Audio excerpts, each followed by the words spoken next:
Good morning, good afternoon, and good evening, whenever and wherever you welcome back to the Beta Plan, playing Planescape Torment, and this time around, it's time for, Alright. the Brothel, Part 2. Done. Hi! Oh, hello, Nanny Nine Eyes. This petite, attractive young woman is smiling blissfully and humming to herself. Wild, pale blue eyes seem to constantly drink in her surroundings as she looks about. Greetings. The smiling young woman curtsies gracefully? I would have assumed curtsies gracefully, but alright. And looks up to you, smiling. Well met, good sir. I'm Nenny, and how are you this She suddenly stops noticing your scars and places a gloved hand over her mouth. Oh my, you're hurt! She blinks. All over? Maud spins around you, mocking the girl's obviousness. Powers above, Chief! She is right! I never noticed before! You're covered in scars! Thank you, Maud, for that incredibly helpful interjection. May I? Thanks. They're old scars. I'm fine. She nods quietly, lowering her hand. I had some questions, though, if I may. Huh?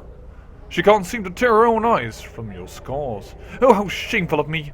Don't mind my rude staring. I am Nenny. She makes a little curtsy. And it is my great pleasure to welcome you to our brothel for the slating intellectual lusts. She returns to staring at your body. You have tattooed on those scars too. What's that one? She points to one of the tattoos. That one's looks fascinating. Look at the way the lines of ink. I think that's ink. She squints at the tattoo, then reaches out to touch it.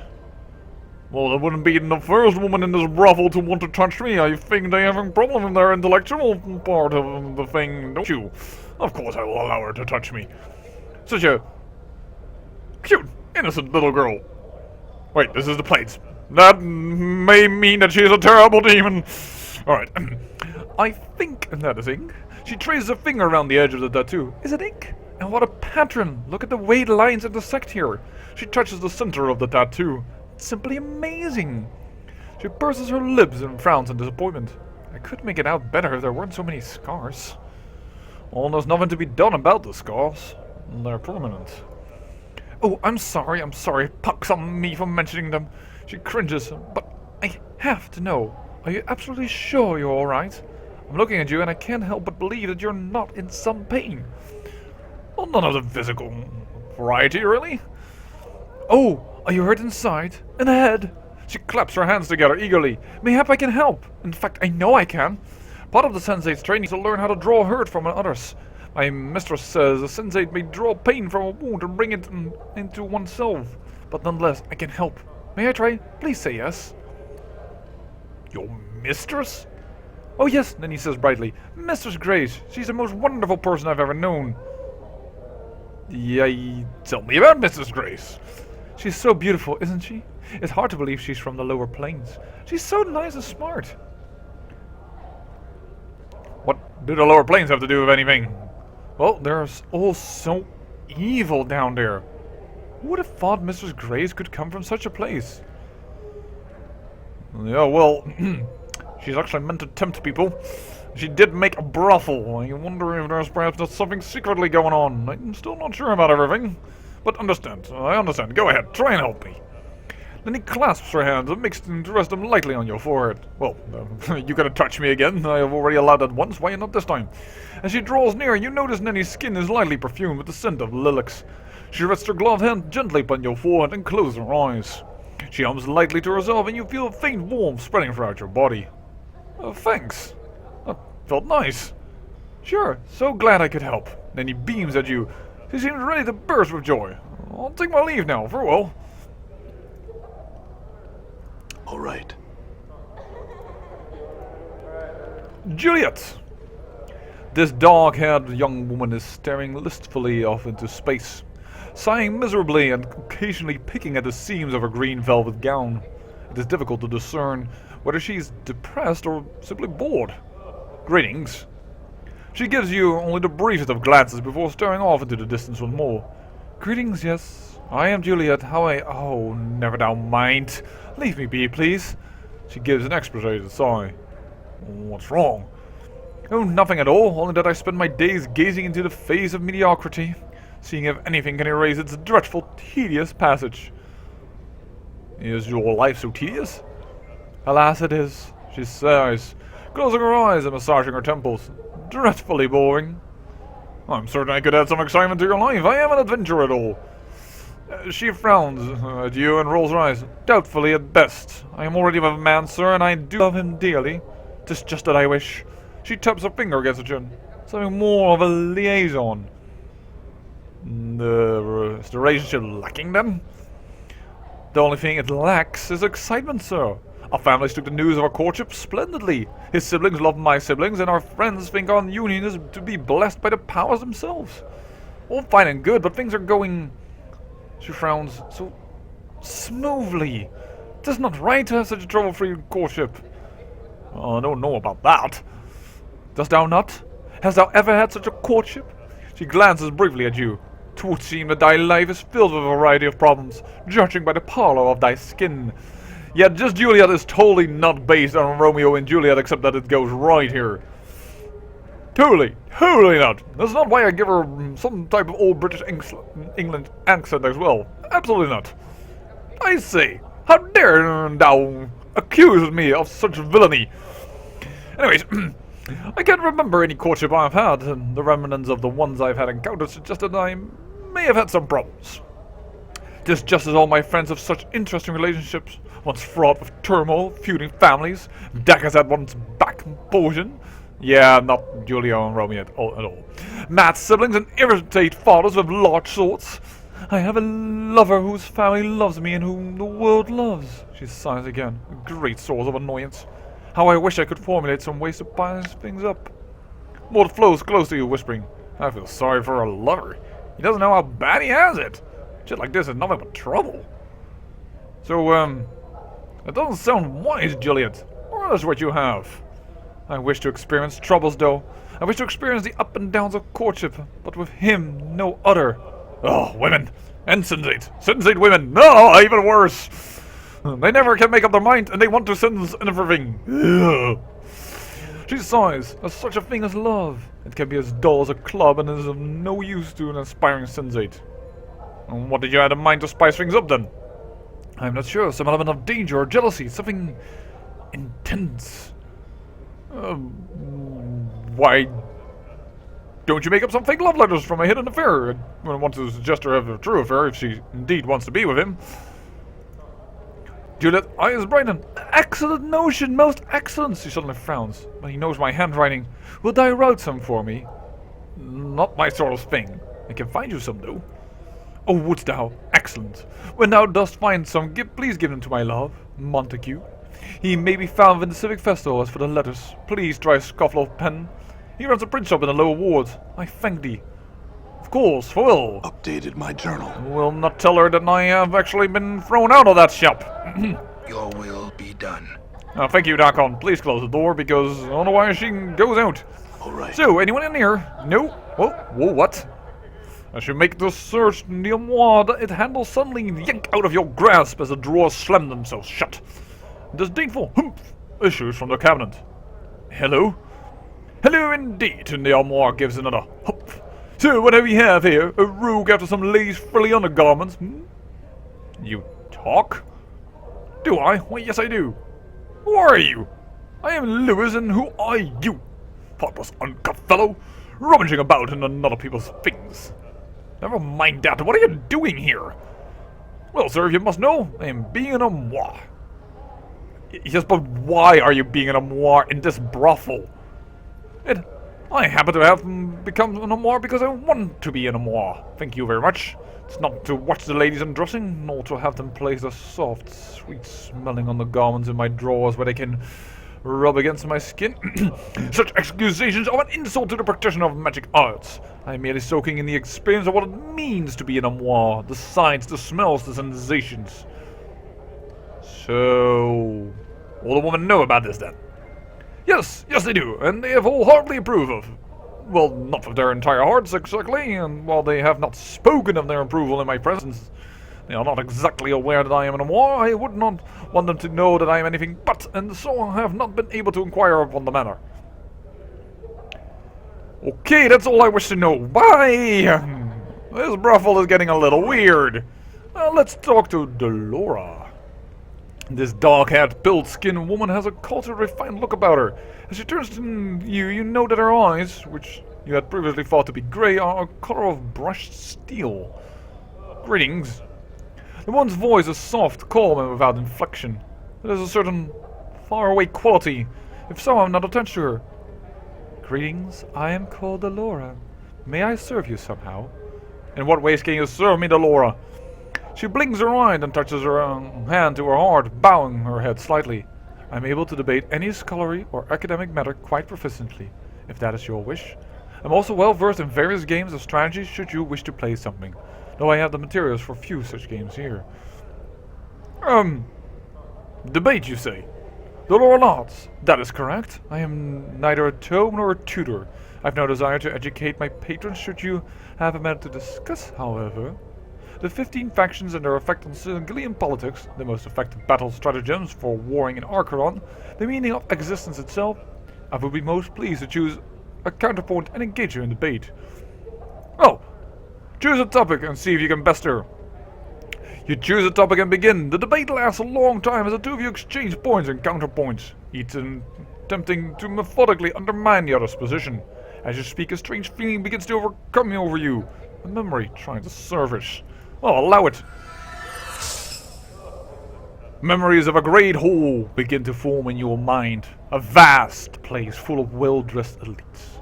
A formal ball was taking place before you was a small, impeccable dressed fellow who wore a golden medallion.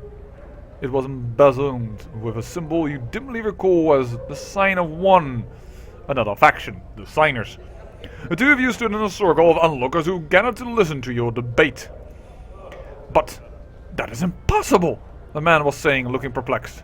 Oh, but it is, you recall yourself replying. I've made several inarguable points and given you a number of examples. You simply don't exist. But you can. Were I to accept it, then I would... Yes, you would cease to exist. And without a flash of light or a puff of smoke, with no fanfare of any sort, the man was simply gone. The onlookers oohed and ahed, some clapped. You remember giving a flourishing bow and walking away, a small satisfied smile upon your lips. You suddenly realize Delora is watching you closely. Are you feeling well? We might finish our discussion at another time if you'd like. Yes, that is how powerful belief can be in the planes. Apparently, a former incarnation of mine just made a man disappear. Simply talking him out of existence. Now let's continue the debate. As hard-pressed as you are to beat Delora's infallible sense of logic, you eventually win out. She merely nods in approval. You are a most skilled debater. This there is no denying. I do feel, though, that I had a time to perform some research. You might not have bested me. Perhaps not, but I would consider it an unfair advantage, though. If you would like, we can debate one more time upon the same topic. I could argue your position this time, should you desire it. Are you always so ruthless in debate? Delora nods. Mistress Grace instructed me to show no mercy. For none of her students always allows a patron to win after a lengthy debate. It was Mistress Grace's design that I provide a different sort of experience for the clientele. I see, could we play a game now? Oh. We are going to play a game. Well, Delora brings out a thin lacquered box which unfolds into a small board marked with a grid. The contents of the board prove to be a number of polished stone chips. Half of them black, half of them white. Well, we all know what game this is, so let's play. As you play, you come to realize that you've done so before. You call various ploys and strategies that you have won in your previous games, and deploy every trick you know to beat her. Suddenly a strange feeling comes over you, a memory trying to surface. Memories of a smoke-filled field of battle begin to fill your mind. Atop a great hill overlooking the fighting, you stand mounted upon a massive four-legged beast. The braying of horns carried your orders to the troops below. And even as you watched your forces divided, fleeing left and right as the foreign army fought its way up to the hill to slay the enemy lord. You. The fools you had fought, lips curling into a wicked smile. My knights shall charge down the hillside and stop their advance in an instant, and at that very moment my retreating footmen will fall in to crush their flanks, and yet another victory soon should be mine. Oh, and we continue to play the game. Dolora plays excellently, counteracting all but your most crafty moves, but eventually your feints and calculated maneuvers win over the well-crafted strategy. This is my intelligence, the memories, my wisdom. So, I have a question about her, because, well, she is really, really good, and I want to know more about this lady. Dolora casts her eyes to the floor with a sound that might be a sad sigh. I'm willing to serve you as a patron, but have no wish to answer any other questions at this time. Apologies, but I fear you shall simply have to bear with that for the time being. What's wrong? Anything I can help you with? Updated my journal. She looks up from the floor and into your eyes. Once more you're struck by the pale smoothness of her skin, the cold depths of her silvery eyes. No, I fear not. My troubles are a matter of the heart. In time, I think, all things shall be resolved. Are you certain there's nothing I can do? Certain? Dolora pauses as she's thinking. No, I am not. My first love, Merryman, possesses still the keys to my heart. So long as he has them, I shan't be free to love another. This is the cause of my melancholy. Melancholy, by the way. Then I'll find this Merryman and speak to him on your behalf. Updated my journal. Dolora nods, the slightest hint of a smile appearing on her lips. She bows her head. Were you to find and speak with Merryman, I would be grateful. He's a member of the Society of Sensation, so you may wish to ask for him at the Civic Festival. I'll return when I find him. And, these guys. Yeah. The strange cubic creature seemed to be as much machine as it is organic. As you approach the thing, it silently stares at you with wide, unblinking eyes. Its face has the slightest trace of an emotion on it. Come on, Chief, we're in a building full of some of the sexiest chicks in this side of the multiverse, and you're stopping to talk to Modrons? Well, what can you tell me about the Mort? Mort makes a noise of utter disgust. What's there to say? Another clock-clogging work pests. They're always working to impose law and order upon the multiverse. Not good, mind you, just law. Let's just forget about them and go chat with the ladies, eh? My apologies, Mort, but I'm talking to the Modron. Mort sighs loudly. Fine, whatever. But don't say I didn't warn you. You probably won't get anywhere with him, though, Chief. There's not a lot to talk to. Greetings. Its voice has a metallic or reverberating quality to it, as if it were more a sound played out on some warped musical instrument than true speech. Your greetings is returned. There's a soft click as the creature blinks. An awkward silence hangs in the air between the two of you. Oh, you had some questions? Identify yourself to us. I'm not sure who I am. We would know why this is so. I don't know myself. Just can't remember. All things should have a name. All things should be identified. We find your answer unsatisfactory, but it shall have to suffice for the present. The creature pauses and blinks at you. We would identify ourselves as Modrons, Quadron type, winged variant to the subject. I had some questions now. The subject is free to ask a question. What are you doing here? Our purpose here is observation. And what are you observing then? We are observing one of the establishment staff. And who are you observing? As previously stated, we are observing one of the establishment staff. Yes, but who exactly is it you are observing? Come on! The object of our scrutiny is named Dolora. Why are you watching her? We have not been informed as to the specific purpose of all purposes, which resulted in our being given our present task. The command of our superior Panther drone is sufficient reason to perform said task. As such, the purposes are irrelevant to us. Alright, that's all I wish to know. Very well. That is a little bit too much law. Cannot have... Oh, hello, you're out of your room. But also is Vivian. This tall, elegant woman, with her sharp features and regal demeanor, is a striking example of aristocratic beauty. Her clothes appear to be spun of silver thread, and a small vial dangles from her necklace. She is perfumed with an exotic, erotic scent that seems to draw you towards her. Oh, damn you! That's the next freaking girl! Not shit, Mort. Or lady, or dame, or madam, or whatever. Just shit sounds really bad. But, that is incredibly freaking erotic scent, and like, freaking erotic, loss of intellectual sloth. I still think you are being very, very cruel with that. Fall from grace, you have chosen your ladies to be very, very attractive, yet there is nothing that we can do. Is that perhaps part of the experience? Just a hardship for us men to overcome? Greetings. She looks you over, arcing an eyebrow with what seems to be the disdain. Greetings, my name is Vivian, and I presume I am being summoned? No, I just had some questions. She nods imperiously. Go on, then. What's that incredible smell? She smiles at you. I thank you for your compliment, but I assure you this particular aroma is a bland and paltry odor in comparison to my personal scent. She sighs. Your personal scent? Yes, I have a particular scent that seems to have gone wandering. It's somewhat difficult to keep it in one place. I hope that someone did not take it by accident, though you never know with the ladies around here. She frowns. So, by any chance you have smelled it somewhere? How can a scent go wandering? Vivian shakes her head. I hadn't meant to infer that it had been taken. The ladies here are a bit jealous at times and have been known to take my various perfumes for themselves. This time, though, someone has absconded with my own personal scent. I worked on that scent, perfected it, and now, poof, it is gone. I need not bear such annoyances. Vivian stomps her feet. I want that scent back and I want it now. Oh, I can help. Vivian seems dubious. Are you certain? I do not wish to impose. Oh, no imposition. I do expect a reward. Vivian rolls her eyes, as I should have expected from your brutish mercenary appearance. Very well, recover my scent and I shall aid you with yours. Mine? She smirks, then points at you. Yes, yours. That foul vinegary smell. She sniffs, then wrinkles her nose. It is in your skin, too.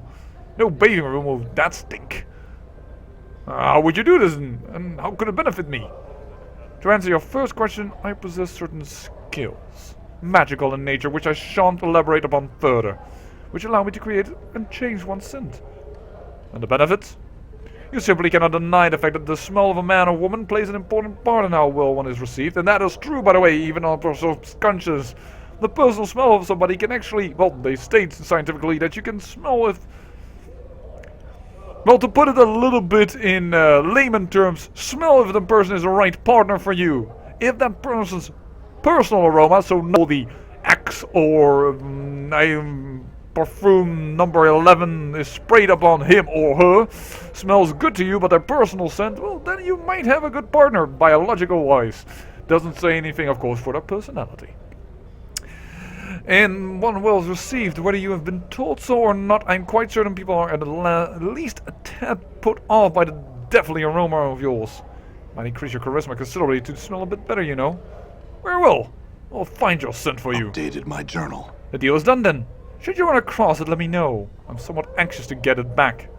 What kind of a scent, really? I'll take my leave, for will. So, we have picked up quests, so in the next episode, we are going to rummage around and, well... I had hoped to pick up Fall from Grace now, but that will be soon. We have one more prostitute to talk to. Sorry. Whoa, this is not a prostitute. It may be a brothel, but it's not a prostitute. Because, of course, there's no physical thing going on. And that's Eve's the Tail Chaser, but that is very lengthy. She likes to exchange tales. And there is this room, of course, which we shall go down before we speak to Fall from Grace Taker, and then go into to rummage around the brothel. I'm sure you want to see that. If only for the interesting ladies, because, well, they are very much of exotic natures around here, aren't they?